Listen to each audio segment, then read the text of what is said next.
Hello, and welcome to the Write Club podcast, where we take you behind the pages and into the fascinating world of writing.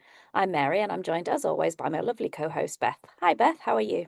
Hi, Mary. I'm really good, thank you. And today we're joined by Harriett De Mesquita, author of The Magical Summer of Evie Edelman. Harriett wrote an article for the November issue of Writing magazine titled Writing is the Best Therapy. Harriett was diagnosed with autism as an adult and says writing was an early expression of autism before I was diagnosed. And post diagnosis, my increased self knowledge can be funneled back into my writing. Hi, Harriet. Welcome to the Write Club podcast. Thank you very much for having me. It's lovely to be here. And would you say that writing is the best therapy? To be honest, I would say that therapy is probably the best therapy if we're going to be super literal about it. But I think one of my earliest writing habits and one that's really stuck has been keeping a diary. And for me, that's hugely therapeutic. I started keeping a diary when I was about 13 or 14. And now that kind of feeds back into my writing. So when I was writing Evie's character, my main character, she was 21. And to be perfectly honest, I couldn't remember what it was like being 21. So I was going back through my diary, looking, and kind of recreating that experience. And it really helps keeping a diary regulate me, I think. As autistic people, we need to keep tabs on ourselves a little bit more about how we're feeling, whether we're tired, what we're eating. So a diary is great for that. But I think when I started writing fiction, I very much approached it from the point of view of being fascinated by how other people work. And I thought that I was sort of recording other people's sort of foibles and reactions and all that kind of thing. But of course, you learn a lot about yourself when you're writing. And I think for any writer, you probably can't write something on a page without taking a little bit of yourself onto that page as well. So for me, I think I mentioned this in the article that I wrote for your magazine, but I always had these female characters that were quite isolated within themselves and had a very vivid external life and sometimes struggled to interact sort of within the outside world. And they were very much observers of what was going on. And I think since I've been diagnosed with autism, obviously that makes so much sense. I've learned more shallow things about myself too. I've did not realize I was so obsessed with ghosts. Um, but since I started writing, pretty much everything has some sort of supernatural occurrence going on. So I've learned that about myself. So I think writing does help you as a person. I think writing as a process is not always massively therapeutic to me, if I'm honest. I find writing really compulsive. Um, and obviously, if you do sort of turn professional, you have deadlines and, expectations placed on you. So the writing itself is not necessarily therapy, but I think it has definitely deepened my understanding of myself. Well, that's really interesting. And how did it feel to get a diagnosis as an adult of autism? Um, the most immediate and visceral reaction was one of relief, just complete and utter relief. I remember my psychiatric assessment was the last one of the day, so it was quite late. And then waking up the next morning, I just felt so happy, like a weight had been lifted off my shoulders. And I think that can be hard for people who aren't autistic to understand in a sense, because the word autism is quite a weighted word still. It's associated with a lot of negative things. It's a stigmatized condition. But I think the thing is, I've always been autistic.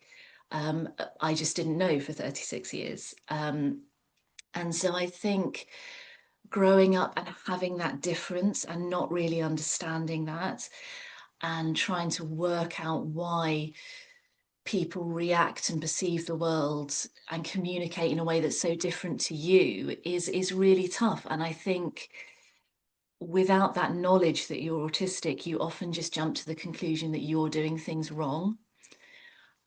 So it can be really tough, and you don't necessarily have the vocabulary to express your differences or what you're feeling. And I think being diagnosed with autism really gave me that vocabulary, and it gave me more confidence to be myself. Um, I know not every late diagnosis person sort of particularly welcomes their diagnosis, but a lot of us do, and I definitely did. I mean, it's not all plain sailing. I think once you've got your diagnosis, you then look back over your past a lot, and you do a lot of soul searching, and you're there thinking maybe things could have been different or better if I'd been diagnosed earlier. So you have to come to terms with that. Again, someone who's early diagnosed autistic would probably not agree with that assessment, but anyway. And then you have a lot of questions about how you move forward as well. So sort of looking to the future, you're thinking, well, what do I do to accommodate my autism? How do I be more authentically me? You know, how do I change my life? And that's quite a lot to figure out on your own. So it's not the easiest process post-diagnosis, but I mean, I wouldn't change getting a diagnosis for the world, you know, just in the amount of self-understanding it's given me. I can imagine, yeah. And how do you feel like the diagnosis affected your writing, if it did at all? I think as a writer, I think a lot of writing is caught up in finding your voice as a writer. I think, you know, you'll hear agents and publishers talking about a voice and wanting to find people with a unique voice. And I think, or, you know, if you're self-publishing or if you're just writing as a hobby because you really love it, I think however you write, you want to read back something you've written and hear yourself um, on the page. And I think whenever you show your writing to somebody else, whoever that may be, you want them to read your work and hear you.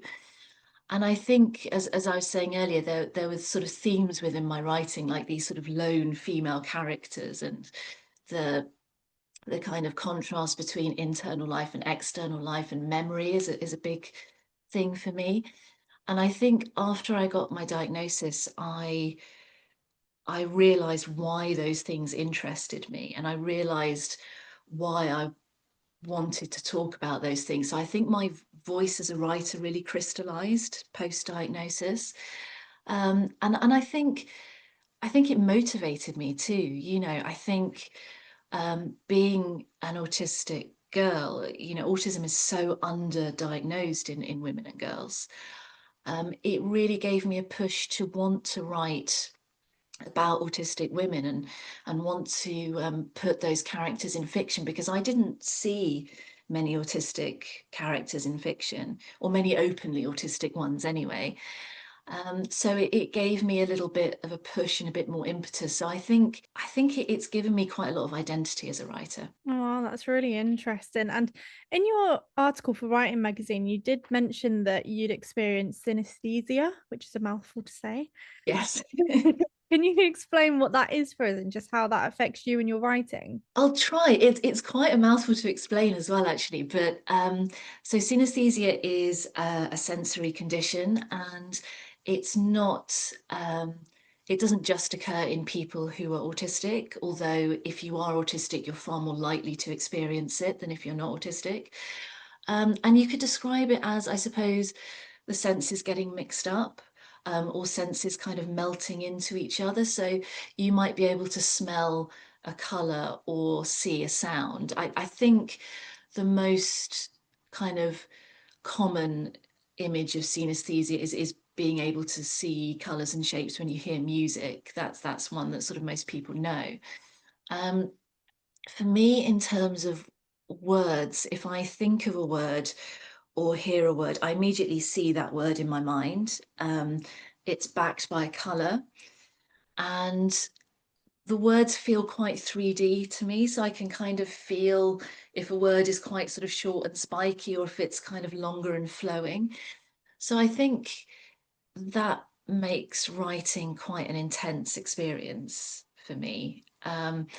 Obviously, I've never written without synesthesia, so I don't know how other people do it. You know, this sort of internal landscape of people's minds, it's so sort of individual. But I think when I'm constructing sentences, I'm very aware of how those words are interacting with each other and the sort of balance and play of words, which I think helps my writing. And I think just in terms of having quite vivid senses that all melt into each other, I think it can be quite helpful, just because as writers, you know, we're all trying to convey to readers how things feel and sound and smell and things like that. So I think that's always heightened for me, and I'm always trying to get those perceptions onto the page. Yeah, I feel like that would probably make it a bit more of like an immersive experience, because you're actually in it and feeling it and smelling it and seeing it. So it's really interesting to kind of hear that that's how some people people can experience that. It, it Um, it's not always a positive thing, I will just say. I mean, there are some writers that I struggle to read because their imagery is so vivid. It's actually a bit too much for me. okay. So it makes writing a very immersive experience, but also reading as well. So yeah, Yeah, maybe a bit too much sometimes. yeah, Can understand that's probably, yeah. Imagine, especially if you're reading like a horror or thriller or something, I can imagine that being a bit yeah. terrifying. Oh, and we really enjoyed the magical summer of Evie Edelman. Would you be able to give us just a little brief overview of the story? Yes, so the novel is a coming of age story, really. It's set over the course of one summer in 1982, and it's about a young girl, Evie, who is 21 at the start of the novel.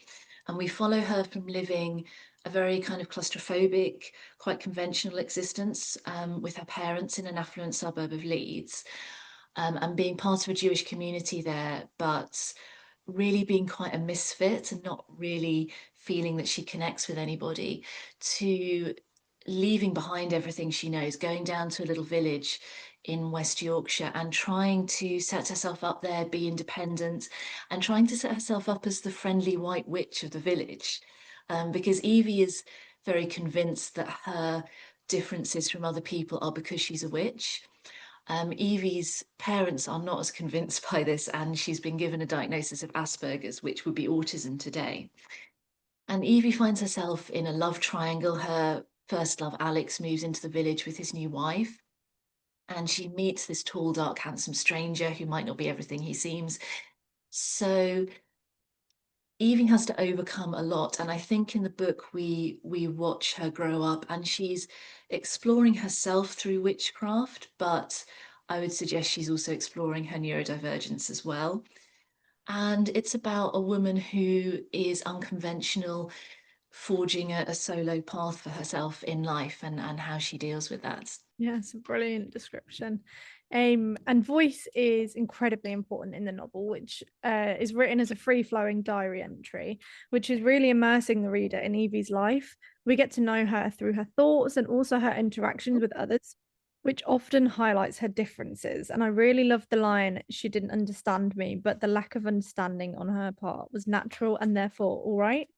So, how important was it for you to have a misunderstood protagonist? It was really important. I think from a sort of rather cold sort of perspective, as in terms of crafting a novel, I think it's a really good plot device.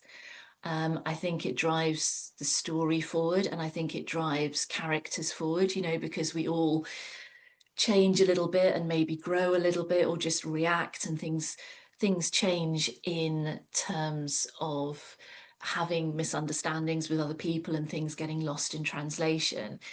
But I think from an emotional point of view too, you know, being misunderstood is unfortunately a really massive and very inbuilt part of being autistic.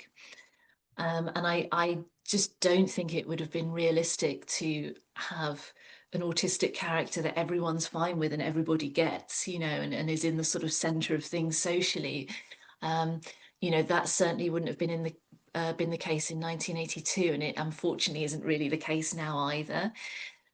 So for me, I think I think Evie was misunderstood, but I think the nice thing about her being the protagonist is that as the reader, even if you're not autistic, you do step inside her mind a bit and you sort of walk in her shoes. So hopefully by the end of the novel, you do understand more how her mind works. And I think, having just said, you know, that being misunderstood is very much sort of a specific part of being autistic, I think it's such a universal thing as well. You know, I think we all have moments where something has gotten massively lost in translation, whether we're autistic or not. So I think everybody can relate to that, which is quite a nice aspect of the novel. I love the Jewish community scenes within the book, and how that really emphasized how Evie felt like an outsider, because it was such a big, inclusive community. So I thought that worked brilliantly. Yeah, I mean, it was, I think, Jewish communities are very warm places, and but I think with any community at the same time, there is an emphasis on sameness. So I think, Evie did sort of stick out like a sore thumb. And I think, she did the best with the people around her, and I think they were doing their best in a way with her too. Um, but yes, I mean, obviously I wrote it as a Jewish community because I'm Jewish, but I think in any community, she would have struggled, bless her. Yeah, definitely. Can I ask you, Harriet, have you always wanted to be a writer? No, I haven't. Um, is the honest answer. I started. I think my journey as a writer started with just loving books and loving reading, and I think, to be fair, a lot of writers probably just start out as book lovers.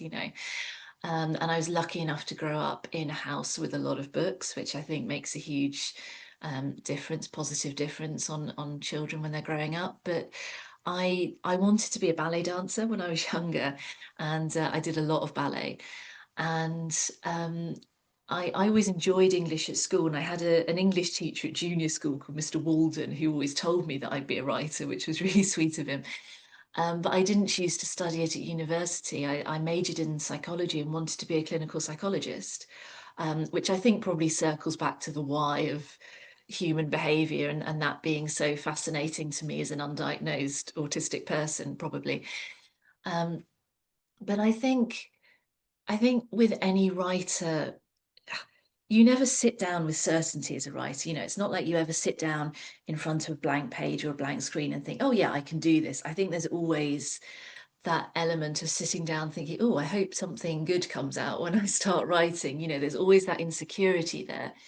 But at the same time, I think to start writing, you have to have a certain amount of confidence. You have to have confidence in your voice, that you'll be able to say what you want to say, and just a certain amount of experience of life, just of what makes people tick and human emotions. And you have to have maybe been through some things that inform your experience. And I think for some people and some writers, that happens earlier on. Some writers are more precocious, and they do start early.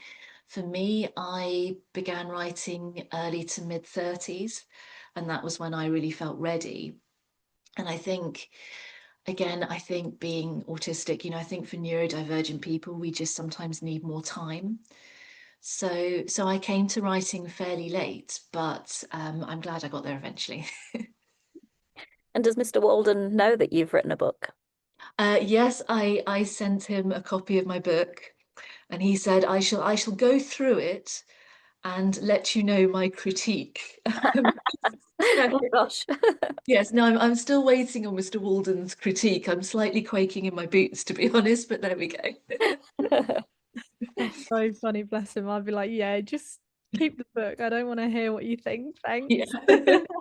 Oh, I think he was a very conscientious kind of teacher, and it was all about the details for him. So I think I will be getting a very detailed critique of my novel, probably more so than any review I've ever had. He'll probably send you it back with annotations on everything, won't he? I'm sure he will. I'm sure he will. Oh, that's brilliant. And would you be able to tell us a little bit about your journey to publication? Yes, so my journey was fairly long, to be honest. I started writing Evie during the pandemic, and I sent out unsolicited submissions to agents, which, I mean, if anyone is thinking of doing that, I would say it's quite a nerve-wracking experience, and you have to sort of prepare yourself for a fair amount of rejection. But I think as long as you're submitting to agents who are interested in the sort of work you're producing, that's probably the main thing. And I was taken on by Charlotte Colwell of Colwell and Peddle, and she was really enthusiastic about the book right from the word go. but it took us a while to find a publisher. I think, again, post-pandemic, the publishing industry was just getting back on its feet and everything was just quite slow. Eventually, I signed to UC Land Publishing, which is now Fox and Ink Books. And then I knew, given their scheduling, that the novel wouldn't be published for another 18 months. So it's actually been, a while since I wrote Evie. And it was quite a long process, which is difficult for someone very impatient like me to kind of come to terms with. But at the same time, it's all been really positive. I've loved working with an editor. I wasn't sure whether I would, because I'm not necessarily the most collaborative of people, but it was really interesting to hear somebody else's take on the book. And Karen Stretch, the lady who did my PR for the book, was really great, really proactive. So it's been a really, really lovely process, but like I said, quite lengthy. And are you working on something now? Yes, I am. So I've actually my second novel is with my publishers at the moment to see whether they want it or not. They're actually restructuring a little bit at the moment, so there's a little bit of a delay. But I'm working on another novel right now, a sort of family saga based on an Albanian family, some of whom have moved to England, and they all meet up in the south of Italy. Um, and it's based around the Albanian concept of a Bernesha, which is women who chose to live and be treated as men in Albanian society so that they could own property and live independent lives. It's an absolutely fascinating concept. So the research for it has been amazing. But yeah, that's what I'm working on right now. Oh, that sounds great. Yeah, it really does. Can't wait to see that one out. Well, fingers crossed. And we always finish by asking our guests for a book recommendation. Is there anything that you've read recently that you'd like to share with our listeners? Yes, so I have a bit of a confession to make. I don't read a lot of modern books as soon as they're published. I like books to have kind of percolated for a bit and just sat for a little while. And I do just normally prefer sort of older books anyway. But I think this book, it was published a few years ago and I read it fairly recently. It's Nino Haratiashvili's The Eighth Life. So she's a Georgian writer, and it's a massive family saga about a Georgian family adapting or not adapting under Soviet occupation, when Georgia was under Russian control. And I've always loved everything Georgian, because I had Georgian ballet teachers growing up, and they were these really sort of beautiful, sort of volatile, exotic creatures. So I've always been interested in Georgia as a country, and I love to read family sagas. I love to write family sagas, and I think it's this massive tome of a book. So if you are going to go for it, you have to probably clear like 2 or 3 months of your reading schedule just to actually get through it. But it is so readable, and I think sometimes we want like short, snappy books, and other times you want this massive book that gives you the time and the space to get into the characters. So it's a really beautiful book, quite autobiographical, I think, and a book that will really kind of stick with you. Amazing. Yeah, no, I know what you mean about sometimes you need a little book and then sometimes you just really want to sink into it. Yeah, Yeah, yeah. the little ones are like little like palate cleansers, aren't they? Yeah. Need something to like decompress from the big world that you've just been in. Yep. I'm like that. I have to, my TBR list at the minute is absolutely ridiculous, but I have organized it in a way that it's like a series, like one book from a series, and it's like an 800-page book, and then I'll have like a really quick short chapter, easy read, that's 350 pages, and then a longer one, and then a short one, because if I can't read like two massive books in a row. Yeah. No, Yeah. I think you have to chop and change, don't you? You have to kind of mix it up a little bit. But I think also the pride, like the feeling of achievement that comes after you've read a massive book is definitely up there, and you get to display it proudly on your bookshelf, don't you? So yeah. Absolutely. Yeah, 100%, especially if like a lot of the books that I'm reading, if I have a good few in a row that are all quite dark, or Mm. like, or a lot of the books that we've been reading at the minute have been quite like historical, to do with wars and things. So I'd be like, right, I'm just going to read real fluffy romance that's Yeah. just gonna, I don't need to think about anything. Yeah. Bring me back into happiness a little bit. Yeah, I think, books, they can be, they're escapism, aren't they, often? So sometimes you escape into something massive and serious and lengthy, and that takes you out of yourself. Other times you need some kind of genuine, fluffy escapism. Yep. Something to help you sleep. Yeah, exactly. Although weirdly, I don't read before I sleep. I watch TV. I think it aggravates my imagination if I read before I sleep. So I tend to watch TV because it's less work, and then I don't get nightmares, which is always good. I'm the other way. I can't watch TV and then go to bed because I'm too awake then. Yeah, Mm, it's true. Everyone, yeah, each to their own, I Yeah, suppose. definitely. Yeah. I think it depends what I'm reading, because if it's a book on my Kindle, then I can read that in bed because it's really light and I'm really lazy and I'm trying to relax. Mhm. So like that's fine. But if I'm reading a paperback or a hardback, I can't read that in bed because I can't lay down with it because it'll fall on my face. You read loads of crime as well. I don't know how you read that before you go to sleep. Yeah, I always think it's a good idea, and then I it gets to 3 in the morning and I haven't put it down because I've had to finish it. Yeah, it's the trouble when things are too tightly plotted, isn't it? You think, oh, just another 5 pages, and you end up thinking, oh, surely, you'll find out what's going on, before the end of the chapter and before it gets to 1 o'clock in the morning, but not always. No. Yeah, I'm with you there. I'm reading currently at the minute the Richard Osman's, the newest, is it the newest one? The We Solve Murders, the one in his new series. And every time I go to put that down, I check whether like the length of the next chapter. And I'm like, if it's 3 or 4 pages, I'll just read another one. Yeah. And then it'll be really short, so I'll read another one and then I'll check ahead how many pages the next chapter is, and it'll be the same. And I'm like, okay, just one more. And then it's got to like 1 in the morning and I've read like 150 pages. Yeah. I think maybe this is part of being autistic, but for me, it's really important when I start a book to go to the end, see what the end page count is, and then work out like what sort of increments I can read that book in. So I tend to kind of divide it up, and I tend to read sort of exactly 25 or exactly 30 pages per time. Uh, Wow.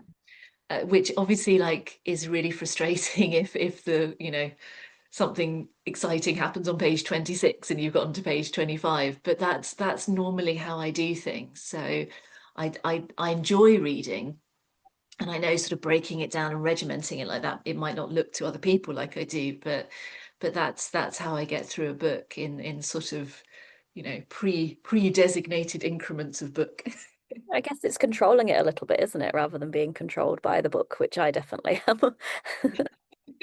Yeah, I think a lot of being autistic actually is kind of taking control in some way so that you feel kind of okay about what you're doing. So yeah, it's controlled reading. Yeah, definitely. Oh, I love that.